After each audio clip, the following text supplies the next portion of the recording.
Koh-Lanta annulé, un aventurier dévoile comment la production gère le retour en urgence des candidats. Pour la seconde fois depuis le lancement de Koh-Lanta, Alp, société de production de l'émission, se voit contrainte d'interrompre l'un de ses tournages. Un imprévu qui demande un certain sang-froid aux équipes pour gérer le retour des candidats. Dans la nuit du 10 au 11 mai dernier, Adventureland Productions et TF1 révélaient l'interruption soudaine du tournage de la 19e saison de Koh-Lanta.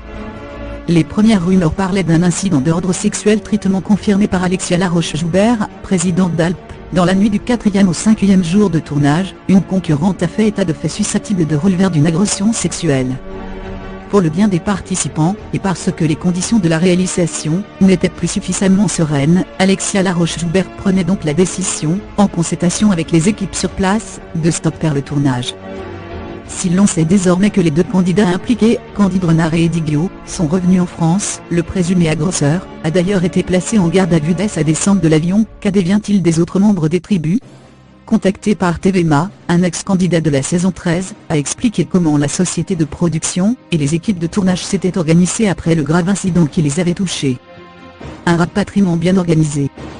Rappelez-vous, le tournage de la 13e saison de Koh-Lanta avait été brutalement interrompu dès le premier jour, après que Gérald Babin, l'un des candidats, victime d'un arrêt respiratoire après avoir disputé la toute première épreuve de confort, ne décède.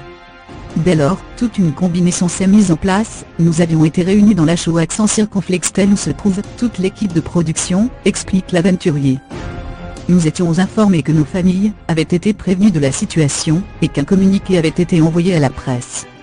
On nous avait confié des téléphones portables pour appeler nos proches et les prévenir de notre retour en France. Pour ce qui est du rapatriement, les retours se font en fonction des places disponibles dans les avions. À notre arrivée, nous avons dû rester dans l'avion pour ne pas sortir en même temps que tous les passagers et pour éviter l'éventuelle présence de la presse, explique-t-il. Sollicités par les médias dès leur retour, les candidats avaient pour règle d'avertir la production pour voir ce qu'ils allaient dire. Pas de retour possible à Koh-Lanta. Quant à une éventuelle seconde chance pour participer à l'aventure, les aventuriers déchus ont vite déchanté. On nous avait fait la promesse que nous serions repris dès la saison suivante. On a juste eu le droit de repasser le casting tout en étant assuré d'être prioritaire. Des paroles en l'air. Après le casting, on nous avait rappelé en nous disant « Tu te doutes bien, on ne peut pas vous reprendre » et on nous dit qu'il faut vraiment qu'on tire un trait définitif sur Koh-Lanta. Les malheureux de cette année vont, semble-t-il, devoir se faire une raison.